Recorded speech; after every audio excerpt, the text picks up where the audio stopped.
بەناوی خوای بەخشندەی میرەوان سڵاو و ڕەحمەتی خوای پەروەردگارتان لێبێ بینەرانی ئازیز و خۆشەویست خۆشحاڵم لە ئاڵلقەیەکی نوێی بەرنامەی ژێرخان پێتان دەکەمەوە لە زنجیرە باسەکانمان لەبارەی بانکی ئیسلامیەوە قسەی زیاتر دەکەین لە ئاڵلقەی پێشوودا کۆمەڵێک شرۆڤەی بانکی ئیسلامی و چالاکیەکانمان باس کرد لێرەدا هەر لەو چوارچێوەیە دەبینینەوە بێگومان بانکی ئیسلامی کۆمەڵێک چالاکی ئابووری لە خۆ دەگرێت پێویستی بە چەند بەرنامەیەکەیە بۆی ئەو جۆرە چالاکیانە و سوودەکانی بۆ ئەو کەسانی کە ئیشتراکەکەن لەگەڵ بانکی ئیسلامی و پارە لەو بانکانەدا دەنن بۆی زیاتر بەرچاوڕوونیان هەبێ هەڵبەتە چالاکی ئابووریەکانی بانکی ئیسلامی هەوڵەدەین ئەمڕۆ چەند بەشێکی لێ باس بکەین بە میوانداری بەڕێز ئەحمەدی حاجی ڕەشید پسپۆڕی ئابووری وەک هەمیشە لە بەرنامەکەم لەگەڵ مابێ ماوەسا سپاس بۆ ئامادەبوونتان. سپاس بۆ جەناب. ماوەسامێت بزانم کە بەشێکی گشتی بانکی ئیسلامی چالاکیەکانی چی لە خۆ کرێت و ئەگەر لە کۆمەڵگەیەکدا بانکێکی ئیسلامی بۆ نە لە کۆمەڵگەی هەرێمی کوردستان ئەگەر بانکی ئیسلامی هەبوایە ئەم جۆرە چالاکیانەی گەشە پێ بدایە هاوڵاتی چۆن سوودی لێبین. بەڵێ بەناوی خوای بەخشندەی میهرەبان سپاس بۆ بەڕێستان سپاس بۆ کەناڵی پێیان. بانکی ئیسلامی وەکو پێناسەمان کرد یاخود مقارنەمان کرد هەمان شکل و شێوازی بانکی تەقلیدی هەیە لە کۆمەڵێک ڕۆ جیاوازە کە مامەڵە و بەشداریکردنی لە واقعی تیجاریە جیاوازەکە لێوە دەرەکەوێت خۆی بۆ خۆی مامەڵەیەکە واتە دەوری کڕیارە بینێ دەوری فرۆشیارە بینێ دەوری مستەسمر ئەبینێ هەموو ئەم دەورانە بینێ بۆ چونکە لە ئەساس و دیراسی ناواقعەکەیەکە اینجا مامەڵەی لەگەڵاکە بانکی تەقلیدی مامەڵە لەگەڵ ئەسڵی واقعا ناکە مامەڵە لەگەڵ دوو فاکتەرەکە کە بریتە لە قەرزوەرگرتن لەگەڵ قەرزدان بۆیە زۆر ناچێتە تەفاسیلۆ تعامل لەگەڵ فایدەیەکە تعامل لەگەڵ ڕێژەی فایدەیەکە کە دەسی بکەوێت بانکی ئیسلامی تعامل لەگەڵ واقعەکە کە تەنمیە اقتصادی دەستکەوێت چونکە وەسیلەیەکە بۆ تەنمیە اقتصادی بانکی تەقلیدی خاوەنی بانکە بە تایبەتی بانکە تایبەتەکان بیل لە تەنمیە و گەشەی ئابووری ناکاتەوە بەو ئەندازەی بیل لە بەرژەوەندی خۆی کاتەوە بانکی ئیسلامی بەشێکە لە پرۆسەیەکی کۆمەڵگە واتە کۆمەڵگە بەرە و گەشەکردنە بە لە ڕووی کۆمەڵایەتیەوە لە ڕووی ئابووریشەوە چونکە باسمان کرد کەوا لە بانکی ئیسلامیە زەکات هەیە موەسسەی زەکاتی تایە بەڵام لە بانکی تەقلیدی شتیوان نییە خێر و خێرات بکە بۆیە ئەمە یەکێکە لەو خاڵە جەوهەریانەی کە بانکی تەقلیدی لەگەڵ بانکی ئیسلامیە بانکی ڕبەوی لەگەڵ بانکی غیر ڕبەویە جیاکاتەوە چالاکیەکانی بانکی ئیسلامی بە شێوە هەمان چالاکی بانکی تەقلیدین بەڵام لە مەزمونە جیاواز ئەبن لەو بابەتانە بۆ نمونە ئەو چالاکیانەی کە بانکی تەقلیدی کە هەمومان نەزانین بانکی تەقلیدی دوو حسابی تایە حسابێکیان پێوتری حسابی جاری حسابێکیان پێوتری حسابی تەوفیر و وەدایە لە بانکی ئیسلامیە هەمان دوو چالاکی هەن هەموو هاوڵاتیەک ئەتوانێت حسابی جاری بکاتۆ لە بانکی ئیسلامیە و حسابی تەوفیری نییە بەو معنە تەقلیدیەکە لە ناو بانکی ڕیبەویە هەیە حسابی وەدایعی هەیە واتە پارەدانانی هەیە و پارەوەرگرتن هەیە بەو شێوەیە کە بانکە ئیسلامیەکە ڕێوشێن هەیە چکەوتمان بانکی ئیسلامی کاتێکە ناوی ئەنرێ بانکی ئیسلامی کە طبقی بنەماکانی شریعەتی ئیسلامی با بڵێن پەیڕەو بکە یاخود طبقی فقهی ئیسلامی مامەڵەی بازرگانی بکە اینجا بازرگانیەکە کڕینە فرۆشتنە ئیستیسناع سەلەمە ئیستیسمارە هەر کام لەوانە هەیە کە باسمان کرد لە چالاکیەکان جۆرا و جۆریان هەیە بۆیە لە حسابی جاریە هەمان شکڵن یعنی جیاوازیەکی ئەو تۆیان نییە تەنها ئەوەندەیە حسابی جاری لە بانکی ئیسلامیە زۆر ئازاد نییە لەوەی مامەڵەی پێوە بکە بەڵام لە حسابی جاری بانکی تەقلیدیە ئەتوانێ مامەڵەی پێ بکە بۆ یەکێک لەو شتە گرنگانەی کە پێوە ئەکا بانکی تەقلیدی ئیستیسماراتی لەیلیە ئیستیسماراتی لەیلی پارە لە شوێنێکەوە بگوێزرێتەوە بۆ شوێنێکی تر لەوانەیە لە خلالی سەعاتێکە ئەو پارەیە پێویست بێت لە فلان بانک بێ ملیۆنها دۆلار فائیدەی بۆ وەگەڕێتەوە ئەمە ئیستیسماراتی لەیلیە زۆربەی ئەوانەی لە فەسادی دەولی یا فەسادی مؤسساتی دەولی فەسادی مەراکزی مالی دەولیە لە ئیستثماراتی لەیلیە خۆیان ئەگرن دەوڵەمەند ئەبن پارەیەکی زەبەلاحیان دەسەکەوێت بۆ چونکە تۆ لای ئێمە چالاکی بانک عادەتەن لە ڕۆژایە بەڵام لەو کاتەی لای ئێمە ڕۆژە لە نیوەی کوڕەی زەوی شەوە پێچەوانەکەی لای ئێمە کاتێک شەوە چالاکی بانکیمان نامێنێ پارەیەک وەساوە لە بانک بانکێک لە بانکەکان یا بۆ ماوەی چەند سەعاتێک پێویستی بە پارەیە کە تەحویلی کا بۆ شوێنێک تا پارەکە گەڕێتەوە لە خلالی لەوانەیە سەعاتێک 2 ساعت 6 ساعت 10 ساعت جاری وایە شەو 14 ساعتە لە خلالی ئەم چەند ساعتە ئەو پارەیە حواڵەیەکی پێکرێ فایدەی ئەو پارەیە کە لە شوێنێک دراوە بە شوێنێکی کە گوێزاوەتۆ چالەکەەکەی دێتۆ بۆ بانکە ڕێبەویەکە بەڵام لە بانکی ئیسلامیە ئەمە نییە کەواتە حسابی جاری بانکی ئیسلامی ئازاد نییە لە زۆر ئازاد نییە بیگوێزێتەوە بەڵام لە بانکی تەقلیدیە ئازادە بە شێوەی دووەم حساباتی تەوفیرمان هەیە کەسێک پارەیەکی هەیە ئەچێ لە بانکێکی تەقلیدی ببورێت لە خاڵی یەکەمە لە جارێکە ئەمێ بزانم لە ڕاکێشانی ئەوەی بەڕێز وتت ئازاد نییە لە بانکی ئیسلامیە ینی ئەمە گرفت بۆ دەستکەوتنی پارە لە بانکی ئیسلامیە ئەوانی کە ئیشتراکیان هەیە لەم بانکانە گرفتیان بۆ دروست ناکات لە ڕاکێشانە نه خۆیان ئازادن چەند ڕاکێشنی ئێستا پێناسەکەیت بۆ زۆر باش مەسەن حسابی جاری هەر کەسێک مەبلەغێک پارەی هەیە ئەوێ لە بانک داینێ بە پێی پێداویستی لێ سەحب بکات لێ ڕاکێشێ لە بانکی تەقلیدی و لە بانکی ئیسلامیە هەردووکیان یەک شتە خۆت ئازادی لەوەی چۆن پارەکەت ڕاکێشیتەوە بەڵام گرفتێک هەیە لە هەندێک بانکە هەیە لە سلێمانی بە تایبەتی و حاڵەتە دروست بووە هەندێک خەڵک پارەیان لە بانک داناوە بە حسابی جاریش دایانناوە بەڵام لەبەرەوەی بانکەکە مجازەفەی کردووە بە حساب جاری هەندێک هاوڵاتیانەوە چووە سەرمایەی کڕیوە معمەلی با بڵێن چیمەنتۆی کڕیوە تیجارەتی ئەرزە و دۆنموانەی کردووە چووە پارە جاریەکەی هاوڵاتیانی خستۆتە مەجای مەشاریعی خۆیەوە قەنەعاتی وان بووە هاوڵاتیان پێویستیان بەم پارەیە نابێت لە کاتی خۆیدا بۆیە هاوڵاتیان دوای ئەوەی ئەزمە مالیەکە دەرکەوت هاوڵاتیان ترسێکیان بۆ دروست و چون داوای پارەکانی خۆیانیان کرد لەبەرەوەی بە یەک جار خەڵکێکی زۆر بە لێشاوڕۆی بانکەکەش سوولەیەکی ئەو تۆیتیان نەبوو احتیاطاتی نەقدی نەبوو احتیاطاتی قانونی نەبوو احتیاطاتی با بڵێن احتیاطی خۆی نەبوو بۆیە نەیتوانی تووشی تەلەکۆ بوو ئێستا هاوڵاتیان هەفتانە ئەو حسابە جاریان وەرەگرنەوە کە ئەمە خۆی بۆ خۆی لە قانونی بانکە هەر بانکێک تەلەکۆی کرد واتە نەیتوانی التیزاماتی مودعین ئەوانەی پارەی لادانێن جێبەجێ بکات لە کاتی خۆیدا بە پێویستی مودع و بە پێی شروعی قانونی ئەو بانکە ئەو بانکە بێ ئەعلانی ئیفلاس بکە ئیشهاری ئیفلاس بکە یعنی ئیفلاسبوونی خۆی ڕابگەێنێ و تەصفیەی ئەموالەکەی بکرێت بەڵام لە وڵاتی ئێمە لەبەرەوەی مەحسوبیەت و منسوبیەت و واستە و گەندەڵیەکی زۆر هەیە چەند بانکێک من ئاگادارم ئەمایان بەسەر هاتووە ناتوان پارەکان بنەوە بە هاوڵاتیان و ئیشاری ئیفلاسی خۆیانیان نەکرد و مەحکەمەشیشیان پێناڵێ و بانکی مرکزیش فترەیەک لە ژێر ویسایە داینین و مەزادی عملەی لێ قەتاکردن بەڵام دوایی هەر بە شێوازی دیکە توانیان لە مەزادی عملا بەشداری بکەن کە مەزادی عملە خێرێکی زۆری تیا بۆ بانکە ئەهلیەکان و بۆ ئەو کەسانی کە لە پشت بانکە ئەهلیەکان حسابی جاری بەم شێوەیە حسابی تەوفیر بریتێلەوەی پارەیەکت هەیە پێویستت پێی نییە ئەزانی بۆ ماوەی ساڵێکم پارەیە بێ بخەوێنی ئەچی لە بانکێکی تەقلیدی دایانێ حسابی بنوک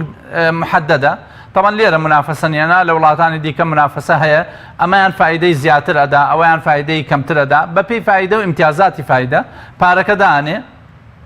بۆ ماوەی ساڵێک لە ماوەی ئەو ساڵە حسابە تەوفیرەکەی خۆی سەحبەکە لەگەڵ ئەو فایدەی کە لەسەرەتی دوو مەدرسەمان هەیە یا با بڵێن ئەتوانین بڵێن سێ مەدرسەمان هەیە مەدرسەی مەسیحیەت مەدرسەی یەهودی مەدرسەی ئیسلامی حسابی ئەم پارەدانانە کە چەند ساڵی بەسەرات بۆ نمونە بۆ ماوەی 5 ساڵ دایانەی هەندێکیان تەنها ڕەسمالە بیدایەتەکەی کە دادناوە فایدە لەسەرەوە دانێن فایدەی ئەوە دەدەنێ هەندێکیان نا مەدرسەی یەهودی لەسەر ڕەسمالەکە وە چەندی زیاد کرد مەسەن ساڵی یەکەم ملیۆنێک دینار بووە ساڵی دووەم بۆتە ملیۆنێک و 100,000 لەسەر ملیۆن و 100,000ەکە دایانێن فایدە لەسەرەوە ئەساسات دەنێ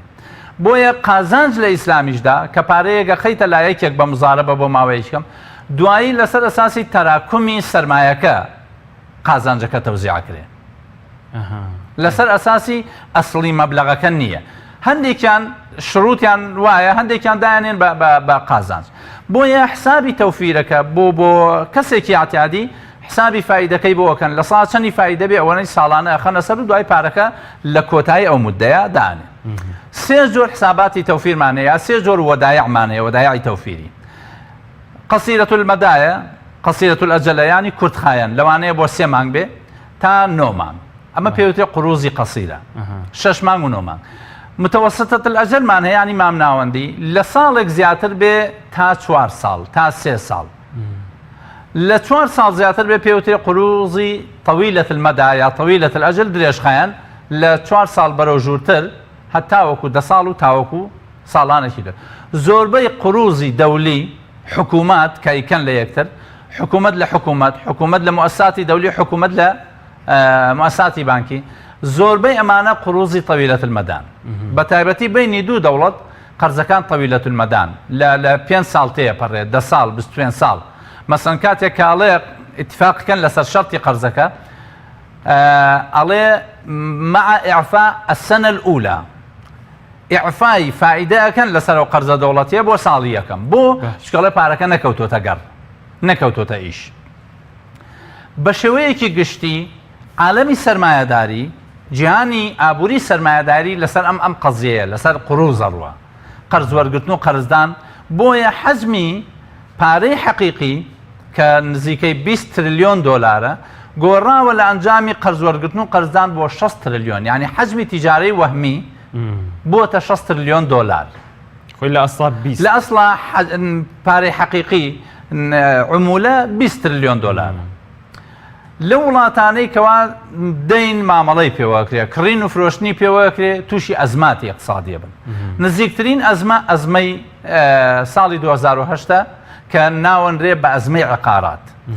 خانوبەرە لەو کاتا بە قەرز خانوبەرەیەکی زۆر کڕابوو دوای ئەوەی تەلەکوع بوو بازار تێر بوو خەڵک پێویستی پێ نەما خەڵک چوو داوای قەرزەکانی ئەو پارانەی کارینی کردبوو وەریگرێتەوە تووشی ئەزمەیەک بوون کە بووە هۆی ئیفلاسبوونی 330 بانک لە عالەمە ئەزمەیەکە تا ئێستا دەرەنجامەکانی هەرماون بە شێوەیەکی گشتی لە وڵاتێک و بە وڵاتێک کۆمەڵێ بانک ئیفلاسیان کرد کە لە ساڵی 1929 کە کەساد العەظیم بوو کە پێوتێ الجمعە الأسود جمعەی ڕەش کە ئێستا ساڵانە لە عالەمە لە ڕۆژی جمعەی ڕەشە هەرچی سۆپەرمارکێتی عالەمی هەیە تەخفیزاتەکە بۆ یادکردنەوەی ئەو بابەتە بۆ ئەوی دووبارە نەکەونەوە بابەتێکی ئاوە یعنی لەو کاتا کە ئەوە ڕوویدا سعری کاڵا و کەلوپەل بە تەواوی داشکە ئێستا بۆ ئەوەی بیری خەڵک بکەنەوە کاڵا و کەلوپەلەکان لەو ڕۆژە سعری داشکەن تەبەن لەو ڕۆژە هەموو هاوڵاتیان خۆیان ئامادەیەکەن بۆ شتکڕین لەوانەیە پارە پاشەکەوتکە لە ساڵێکا بۆ ڕۆژەیەتی ئەو ڕۆژە ڕاشت کەلوپەلەکەیەکڕێ چونکە ئەوەی پێداویستیەتی بە پارەیەکی کەمترەی کڕێ ئەمە مجمەلی ئەوەیە کەوا لە سەرمایەداری جیهانیە باز لە مامەڵەی قەرز و فایدە ئەم بابەتە لە بانکی ئیسلامیە هەیە بەڵام بە شێوەیەکی جیاوازتر هەر پارەیەک لە بانکی ئیسلامی دانرێ بە شێوەیەک کە بمێنێتەوە ناوی ئەنرێ وەدیعە وەدیعەش حسابی تەوفیری نییە چونکە تەعامل لەگەڵ ڕەسمالەکەی ناکەن تەعامل لەگەڵ ئەو نەشاتەکەن کە ڕەسمالەکە پێی هەڵەسێ بۆیە فائیدە سابت نییە ویستم هەر لەو بارەوە ئەو پرسیارەش بکەم ینی ئەگەر بانکێکی ئیسلامی قەرز بدا بە حکوومەتێک چۆن مستەفی دەبێت لەم ئەو قەرزەی بۆ مەشاریع داتێ یعنی لە ڕێگەی مەشروعی داتێ بە نەقد نایداتێ بە شێوەی سەنەداتی مقارەزەی داتێ یاخود بە شێوەی ئەسوم لە عینەکە بکڕێ باش ئەمە بانکی ئیسلامی ئا لێرا دێت کاتێک کەسێکی موسڵمان ئیلتیزامی بە دینەوە هەیە پارەیەکی هەیە و ئەوێ بانکێکی ئیسلامی بۆی بخاتە گەڕ بە مجرد دانانی وەدیعەکەی لە بانکە ئیسلامیەکە بانکە ئیسلامیەکە دوای کە دێنە سەرەوە تا چ ئەندازەیەک مقەیەدە مطلقە چۆنە ئەیخات لەسەر فائیدەکەی یا قازانجەکەی چونکە ئێمە ئەجرمان هەیە چوار هینمان هەیە ئەجرمان هەیە ڕیبحمان هەیە فائیدەمان هەیە لە بانکی ئیسلامیە لە بانکی بە شێوەیەک سەرمایە ئەم چوار نەشاتەی هەیە باش ئوجور ئەوەیە لە کرێی کارێک دەستەکەوێ فائیدە لەوەی لە سەرمایە دەستەکەوێت ڕبح لە نەشاتی تیجاری دەستەکەوێت ڕێیە کە چوارەمیانە لە ئەنجامی دەرهێنانی مادەیەکی کانزایی کەواتە نەشاتی تیجاری چوار شتن ڕبحە ڕێعە فائیدەیە ئەجرە واتە ڕێ یعنی ئەوەی لە بەرهەمی ژێر زەوی دەرەهێنرێ ڕبح یعنی قازانج فائیدە یعنی سوو ئەجر یعنی کرێکار یا کرێ باش ئەمانە فقی ئیسلامی تەصنیفی جیاوازی مەسەن لە ئەساس و فائیدەی لا حرامە بۆ چونکە فائیدە سابتە پارەیەک کە مسلمانێک دایانێ لە بانکێکی ئیسلامە فائیدە نییە بۆ چونکە سابت نییە سەرمایەکەی پارێزراو نییە بۆ چونکە تابع بە نیشاتی تیجاری بەڵام احتیاطاتی بانکی ئیسلامی ئەوەندە زۆرە نایە لە سەرمایە زۆر دەگمەنە سەرمای بانکی ئیسلامی ئیفلاسی کردبێ مەگەر خۆی بۆ خۆی لە ئەساس و ئەو گروپە خاوەنی قەزەیەک بن یا ئەنغەی قەس بێ مەسەن تیجارەتێکا و بانکە تیجارەتەکە تووشی شکستە بێ باخیرەیەکە و غەرقە بێ قیتارێکە و لە سکەلادا ئەو ماوادەی کە هێناوێتی سارەیەکە و دەعمەکە یەک قافڵە سارە هێنا و لە ڕێگە تەرزەی گەورە لێدا هەمووی کونکوناویە بێ و قازانج ناکە ئەمانە قەسد نەبوو زامن نییە بەڵام عن قەسد بوو زامنە بۆیە ئەو پارانەی کە دانرێت لە بنووکی ئیسلامیە هەمووی ئەچێتە بابی مزارەبە یا مقارەزە زۆر باشە ینی مزارەبە ئەسە بینەرەکانمان زۆر تێناگەن بابی مزارەبە چۆنە و چۆن ئەوەی وەدایع ئەو کەسی کە بەشدارە بێت تیا سوودمەند دەبێت پارە لە ئیسلامە وتمان لە فقی ئیسلامیە لە ئاینی ئیسلامە پارە سەرمایە نابێ بوەسێنرێ چکە بۆ تەعاکولەکە ئەخورێت وەکو وایە وتمان تەشەبوهمان کرد بەوەیە دوو قاڵب سەوڵ یا قاڵبێ سەوڵ لە ناو لۆکەرێکی گەرمان لە مانگی تەمووز زادانێ وردە وردەکەمەکە لە ئیسلامە ساڵانە بە زەکاتی لێ دەرکات ساڵی دوو نیوی لێ ئەڕوە خذ من ئەموالهم صدقة تطهرهم بۆ چونکە ئەموالی زەکات نماءەکە گەشەیەکە چ پارەیەک زەکاتی لێ بدرێ گەشەیەکە بۆ گەشەکە چونکە ئەو پیاوە ئەو کەسە نایهێڵێتەوە ئەی خاتە تیجارەت کەواتە پارە نابێ بۆسێن لە اقتصادی ڕاسمالی و ئیشتراکیشان نابێ بۆسێنرێ بۆ چونکە لەسەر ئەساسی قیمەی نقودە قیمەی نقودیش ساڵانە چەند تەزەخم بەرز بێتەوە قیمەی نقود دەشکێ بۆیە هەمیشە ئەڵێن دینارێکی ئەمڕۆ باشترە لە دینارێکی سبەینێ بۆ دەفتەرێک دۆلار لە ئەمڕۆ پشتی باشترەکە تا ساڵێکە شتی کەمترەکە ئەگەر تەزەخم بەو شێوەیە بەرز بێتەوە کە تەبیعیەکەی لە 105 بەس ئەگەر زیادی کرد لانی کەم تەبیعی لە 105 بەرزە بێتەوە کەواتە پارە بێ نەوەسێنرێ ئەی چی لێ بکرێ بخرێتە چالاکی ئابووریەوە پارە لە نظامی اقتصادی ئیسلامیە لە ڕێگ یەکێک لەو سەرچاوانەی کە ئیستیسماری تیاکرێ هەڵەبژێرێ سەرچاوەکان چین یەکەم سەرچاوی کە ئێمە بمانەوێ باسی لێ بکەین مزارەبەیە یاخود مقارەزەیە مزارەبە چییە یا مقارەزە چیە هەردووکیان یەک وشەیە دوو شەی جیاوازن بەڵام یەک معنادە ئیسلاحیان جیاز لە ڕووی لوغەویوە لوغەی مزارەبە لوغەی عێراقە مقارەزە لوغەی حیجازە بۆ نمونە سەرقوفڵی لای ئێمە سەرقوفڵی پێوترێ لە میسر پێوترێ خولوو لە هەندێک شوێن پێوترێ کۆمیشن یعنی لە وڵاتە عەرەبیانە لە عێراق و تاوەکو بگەیتە مەغریبی ئیسلامی 6 ناوی هەیە سەرقوفڵی مزارەبە و مقارەزە کاتی خۆی ئەمە لەکە لە حەدیثا هاتووە یەک دوو مستەلەحی جیاوازن بەڵام یەک معنای مشابهە دەن بەدەستەوە ئەویش بریتیە لەوەی پارەیەک بدەی بە یەکێک بۆت بخاتە تیجارەتی پێ بکە ڕاسمال لە تۆ جهودیش لە ئەو ینی پەیوەست نییە بە بانکێکەوە پەیوەست نییە بە بانکۆ ئەتوانرێت لەگەڵ ئەشخاصە ئەمە بکەی ئەتوانێت لەگەڵ بنووکە ئەمە بکەی بانک بە ئەعتیباری ئەوەی شوێنی پارەیە باش جۆرێک لە زەماناتی هەیە چونکە خەڵکی لای خۆمانیا لە عالەمە ئەم شتە زۆر بۆ کە تازە لای ئێمە ڕووەدا خەڵک پارەیان داوە بە تاجیر و ئەوانە کەسابەتیان پێوە کردووە بەڵام لەو پارێزگایی ئێمە حاڵاتی ئیفلاسی زۆرمان هەیە پارەکان بران و نەمان و تەفروت و ناکران و زەرەریان کردو ئەوانە بۆیە کاتێک کە موسسەی مالی دروستە بێت لەوانە بانکی ئیسلامی ئیتر خەڵک لە ئەشخاصۆی گۆڕێ بۆ بانک یەکەم پارە کە دامرێ لە بانکە مزارەبەیە باشە هاوکارانمان مزارەبەمان بنێ بابزانین مزارەبە چییە خۆی لە چیا بینێتەوە؟ بەڵێ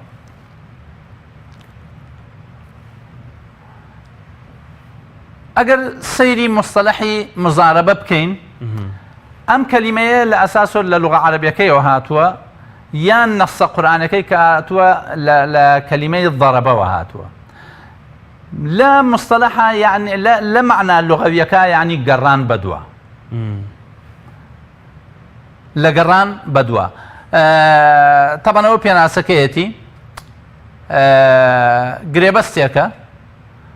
کە لەسەر شێوازی هاوبەشکردن لە پارە و داراییدا لەلایەن کەسێکەوە یان دەستگایەکەوە کە قازانج بە پێی هاوبەشی بە پێ ڕێکەوتنی هەردوولا دەبێت بەڵام زەرەر و زیان تەنها لە سەرمایەیە ئەوەی ئیشەکەی کردو جهود لە دەسەدا لای خۆمان مەسەن لە فتراتی پێشوە من ئاگام لە کۆمەڵی نیزاعات هەبوو لە بینی شخصەکانە یەکێک پارەی هەبوو داوێتی بە یەکێکە تیجارەتی کردووە دوای ئەوەی زەرەریان کردووە زەرەکان بە یەکسانی دابش کردووە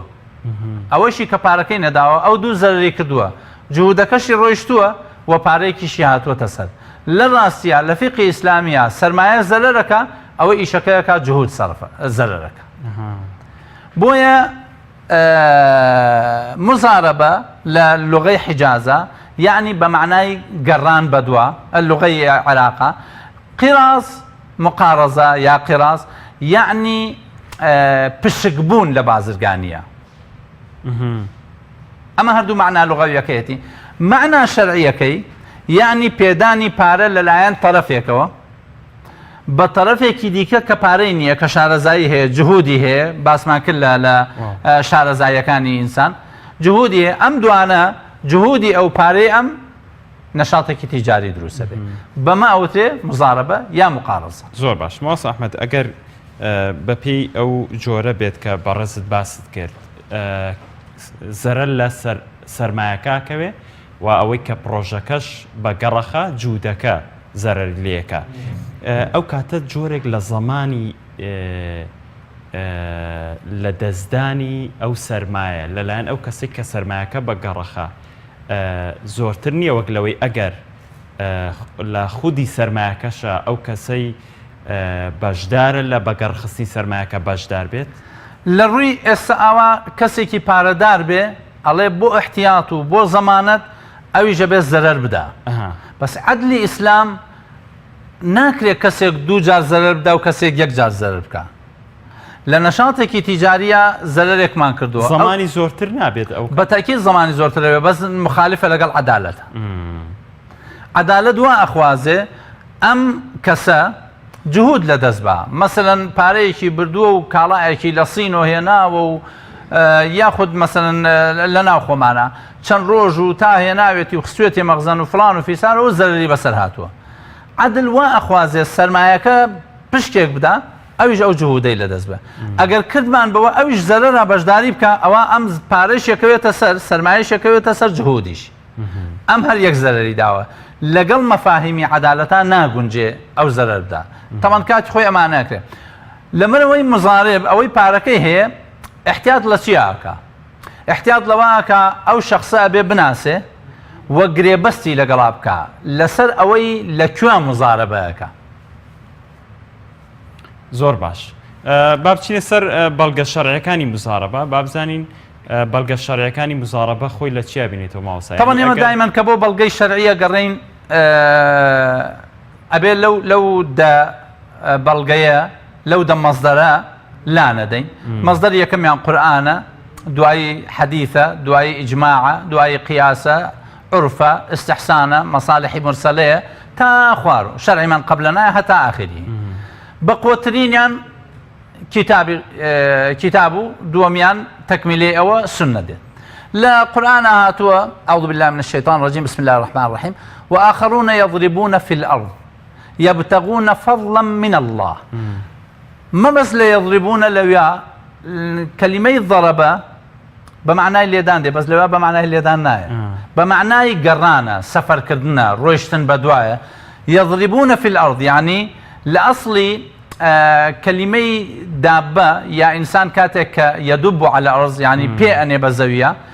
کەلیمەی ضەرەبە بۆ ئینسان هاتووە دابە بۆ حیوان هاتووە کە هەردووکیان قاجەدەن لە ئەرز لە ئەنجامی حرەکەیەکە و دوانە مەسەلەی ضەرەبە کە لە ئەنجامی گەڕان بە دوای قاجەدا بە عەرزە بە دوای تیجارەتە ئەگەڕێ يضربون في الأرض يبتغون فضلا من الله بدواي فضلي خواه چونك تجارة وأرباح تجارة فضلي خواه قوري إقراري في عمر خواه صلى الله عليه وسلم لسر أم بابته ابن عباس بما نجرته كلسر دمي أوانا پارە دراوە بە خەڵک بۆ تیجارەتکردن بەڵام مەرجی لەسەر پارەوەرگرەکە هەبووە کە نابێ بیدەی بە فڵان شت نابێ ماڵ و کەلوپەلەکە لە وادیەکە بەجێ بێڵی چونکە معڕەز بۆ لافاو نابێ بیدەیتە حیوانێک طبعا ئەڵێ ذات کەبەدین ڕەتب يعني ئەگەر مستەلەح کوردیەکەی ڕێک تەرجەمەی لغەوی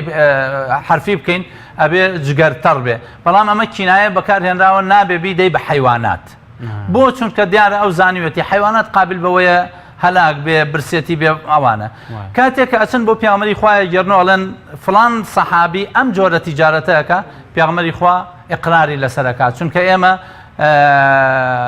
کردەوەکان یا قەولە یا فعلە یا ئیقرارە حەدیثی پێغەمبەر ئەو سێ شتەیە یا بە قەول وتوێتی ئەو شتە بکەن یا مەیکەن یا بە فعل خۆی کردوێتی بووەتە ئیلا ئەفعالی جیبلی نەبێ و ئەفعالی سروشی پێغەمبەری خوا بە فعل لە کاتی سەڵات شتێکی کردووە بێتە سنەت بۆ ئێمە یا ئیقراری لەسەر شتێک کردووە بێتە سنەت بۆ ئێمە ڕازی بووە لەسەر شتێک بۆ نمونە لە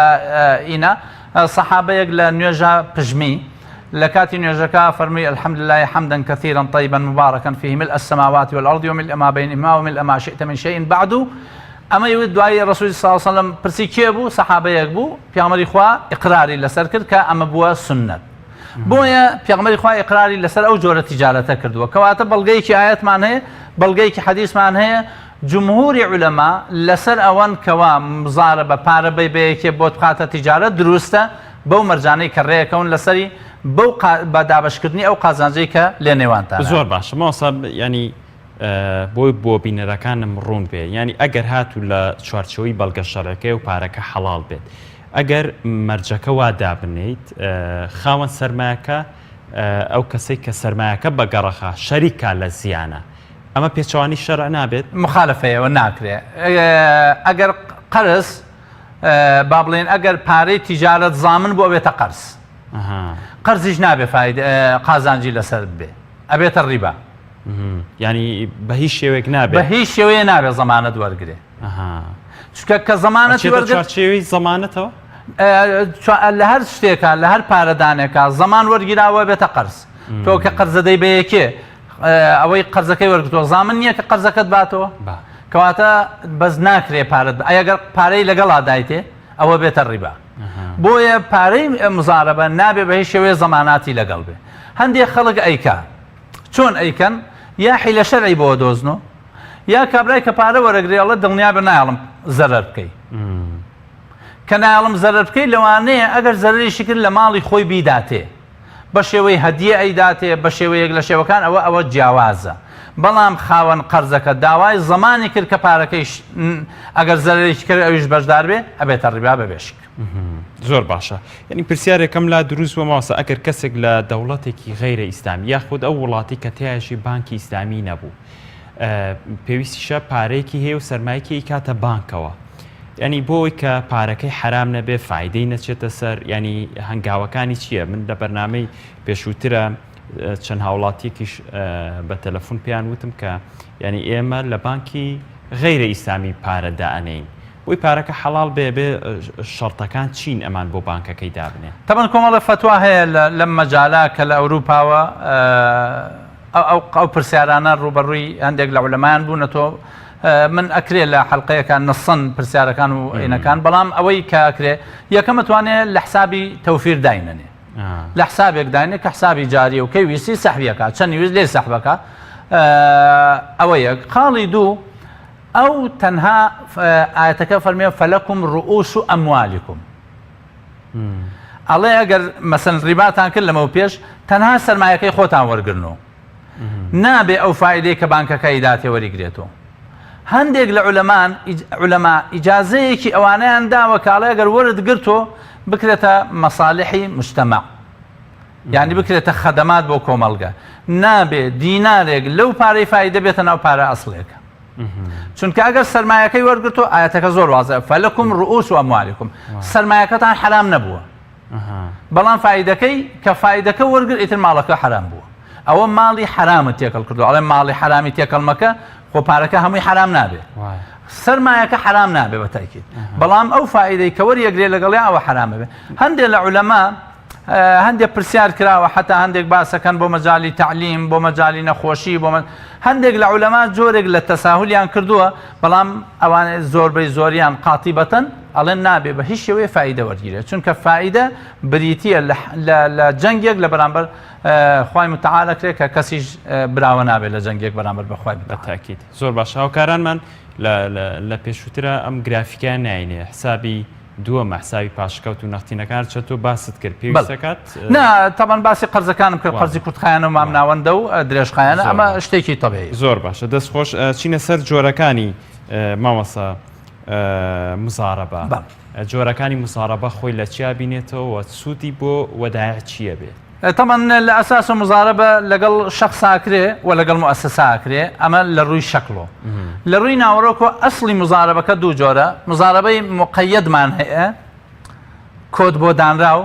مزارەبەی مطلقمان هەیە کۆتی نییە. مزارەبەی مقەیەد کەسێک پارەی هەیە ئەیداتە کەسێکی تر کۆت و بەندی لەسەر دانرێ، دای ئەنێت تەنها لە مەجای ئەرزا تیجارەتی پێوە بکە، دایانێت تەنها لە مەجای سیاراتە تیجارەتی پێوە بکە، دایانێ لە مەجای ئاڵوگۆڕی مەسەن دینار و دۆلار و ئەوانە سەیرەفا، ئەمە پێوتێ مقەیەدە. مطلقە ئەوەیە کەوا ئازادیەکە، ئەڵێ چ تیجارەتێکی پێوەکەی پێوە بکە. خاوەن سەرمایەکار، خاوەن سەرمایەکە ئەڵێ بەو چ تیجارەتێکی پێوەکەی تیجارەتی پێوە بکە. باش. ئەمە لە ڕووی ناوەڕۆکی مزارەبەوە کە ئەمەشیان دوونەوە. مزارەبەیەکی تر هەیە، مزارەبەی فەردیە، مزارەبەیەکمانەیە مزارەبەی مشارەکەیە، یعنی تۆ تاجیرێکی پارەی یەک کەس ئەتوانی بخەیتە گەڕ، یەک کەس بۆ یەک کەس پارەیە داتە کەسێکی تر تیجار نەخێر، کەسێک پارەی چەند کەسێک وەرەگرێ، پارەی چەند کەسێک وەرەگرێ اینجا بۆیان نەخاتە کەسابەتۆ. ئەگەر هەمویان مقەیەد بوون نەوعی تیجارەتەکە، بۆ نمونە کەسێکە لە مارەزایە و تیجارەتی سیارەکە، پارە لە 5 کەس وەرەگرێ و تیجارەتی سیارەی پێوەکە، ئەمە مزارەبەی یەک بەرامبەر بە چەندێکە بەڵام مقەیەدەیە. نەخێر ئەتوان مطلقە بێ، پارەی ئەدەنێ هەمویان ئەڵەن چی پێەکەی پێ بکە. مزارەبە ئەکرێ شەخصێک بێ، ئەکرێ مؤسسەیەک بێ، ئەوەی کە باسمان کرد بانکەکان کە پارە وەرەگرن پارەی یەک کەس وەرناگرن. مزارەبەی مقەیەدیەشیان نییە تەنها لە فڵان تیجارەتە، مەگەر بانکەکە زۆر فراوان بێ یا بانکە بیدایەتی کاری بێ، هەمیشە پارەی بانکان مزارەبەی جەماعیە. خاڵێکی تر لەوەی کەوا جۆری مزارەبە، کەسی مزارب ئەوەی کەوا پارەکە خاتەگەڕ خۆشی ئەتوانێ مزارەبە بکە، ئەگەر بێ قەید و شەرت پارەکەیاندایە وتیان ئەیشتوانی پارەکە بخەیتە مزارەبەیەکی دیکە، ئەویش تاجیرێکی تر ئەناسێ، ئەو پارەیە ئەتوانێ بە وەکالەتی ئەوان لای تاجیرەکەی تر بکە، بەڵام هەموو ئەمانە ئەبێ لە گرێبەستا بێ، چونکە شروعی گرێبەست کە باسیەکەین جیاوازە لەوەی کە ئەبێ ئیلا لە مەزەبی ئەحنافە و لە مەزەبی جمهوری عولەما چۆن چۆنیە. باش، ئەوانم باسە. زۆر باشە. ماوسا ینی ئەو ئەگەر کارێکی ئاوا کرا زەمان چییە بۆ پاراستنی سەرمایەکە؟ زەمان ئەوەیە کە لە ڕووی بنووک و بنووک زۆر زەماناتی هەیە. نا ئەوەی کە باست کرد کەسێک لە ڕووی کەسایەتیوە ئەو کەسە مەسەن ئەبێ لە بازاڕە بناسرێ کە تیجارەتی هەیە و تیجارەتی عینی ئەکا، نەک تیجارەتی وەهمی، نەک تیجارەتێکەوە مجازەفەیەکە، کەسێکە لە فەسڵی هاوی ناشتی زستان دێنێ، کەسێکە زۆر احتیمامات بە مەجای بازار نادا، دراسی بازار ناکاشتی بۆ دێنێ، کەسێکە نەجاحەتێکی هێناوە لە ژیانیا. ئەمانە کەوتوتە بە تایبەتی کەسوکار زۆرتر جێگەی زەمانەتن، کەسوکار جێگەی زەمانەتن، یا مەسەن ئەزانێ سرمایەی عینی هەیە مڵک و ماڵی هەیە ئەگەر بە قەسد پارەکەی ئەوی فەوتان ئەوە ئەتوانێت مڵک و ماڵەکەی بخەنە مەزاد و بفرۆشێتەوە یا هەڵیگرێ ئەگەر بە قەس ئەگینا عن غەیری قەس بوو هیچ زمانێکی هین نابێ نابێ بە هیچ شێوەیەکیش ئەویش بەشدار بێت لە زیان نابێ بەشدار بێت لە زیانیشە زۆر باشە وەکو کۆتا پرسیارم ئەگەر هاوڵاتیانی هەرێمی کوردستان سەرپشک کرێ لەوەی کە ئەم سەرمایەکیان هەیە و پاشەکەوتێکیان هەیە لە ماڵەکانیان چی بکرێ بۆی کە وەکو وتمان لە فقی ئیسلامیە نابێت پارە دابنرێ بێ بەگەڕ بخرێت ئەگەر هاوڵاتیانی هەرێمی کوردستان پارێکیان هەبێت چی بکەن بۆی کە لە ڕێگەی شەریعەتی ئیسلامەوە پارەکان بەگەڕ بخەن ئێمە لە مەرحەلەی یەکەمان باسی مزارەبەکەین کە پارەکان بن بە یەکێک بۆیان بخاتە کەسابەت لەبەرەوەی وتمان حاڵەتی زۆر لەم ئیفلاس بوون و پارە خواردنە ڕووی داوە باشترین کەس ئەوەیە کە مامەڵەی لەگەڵاکەن کە سوکاری خۆیان و جێگەی سقە بێت چکە مەرجنی هەموو کەسوکارێک جێگەی سقە بێت دوو تاجرێکەوە ئەملاکی هەبێ ئەگینا لە مەزالەکانی دیکا دێنە سەر مرابەحا دێنە سەر مشارەکە بە تایبەتی بە هەمومان هەوڵ بدەین کەوا بانکی ئیسلامی هەیە لێرە لە پارێزگای سلێمانی هەیە و لە عێراقا هەیە محاولە بکەین تەقویە ئەم بانکە ئیسلامیانە بکەین سەرمایەکانمان لە ڕێگەی ئەوانە بخەینە تیجارەت چونکە بانک زیاتر زەماناتی هەیە احتیاطاتەکە احتیاطاتێکی زۆر و ئەو محاکمی شەگرێ لە خەڵکەکە و تا نەزانێ ئەو شەخصەی کەوە ئیمکانات و مەلاعەی مالی و قووەی موازنەی میزانی ئەو پیاوە میزانی مالی ئەو پیاوە میزانی عمومی ئەو پیاوە مەطلوبات و مەوجوداتی حساب بۆ بکە پارەی ناداتێ بۆیە ئەگەر ئەم سیستەمە پەیڕەو بکەین کە فعلەن بنووکی ئیسلامی تەقویە بکەین و دەوڵەمەندەکانمان خاوەن سەرمایەکان بەرەو ئەم ئیتیجاها بڕۆن بنووکی ئیسلامی بکەنەوە یا بە چەند شەخصێکۆ بێن ببن بە فەرعی یەکێک لەو بانکە نێودەوڵەتیانە بانکە ئیسلامیانەی کە هەیە ئێستا لە عالەمە و بێن فەرعی و بانکە بکەنەوە سەرمایە خۆیانی تێبخەن ئەمە باشترین شتە بێ بۆ خەڵکی هەرێمی کوردستان کە پارەکانیان لێوە وەگەڕ بکەن بەڵام ماوەس هەرچەند وتم کۆتا پرسیار بەڵام بانکێکی ئیسلامی لە هەرێمی کوردستان ئێمە چەند بانکێکی زۆر لێرە ئیفلاسی کردووە زەمان چییە بۆی کە بانکی ئیسلامیش ینی ئیفلاس نەکە تەجروبەی پێشومان پێوتوین لە 2010 وتم 330 بانک ئیفلاسی کردووە هیچ بانکێکی ئیسلامی لەوانە نەبووە چونکە بانکی ئیسلامی احتیاطاتی زیاد لە حەدە بۆیە گۆڵدن براون گەشتە و قەناعەتەی کە ئەڵێ لەندەنەکەینە مرکزی بنووکی ئیسلامی و باشترین شوێن بۆ پاراستنی سەرمایە بنووکی سیستەمی سەرەفەی ئیسلامیە بەڵێ زۆر سپاس بۆ بەڕێز ئەحمەدی حاجی ڕەشید کە لە ماڵقێش لەگەڵم بوون سپاس بۆ ئامادەبوونتان بینەرانی عزیز و خۆشەویست سپاس کە لە ماڵقێش بینەرمان بوون تا ئەڵقەی ئایندە بەخوای گەورەتان ئەسپێرم کاتێکی خۆش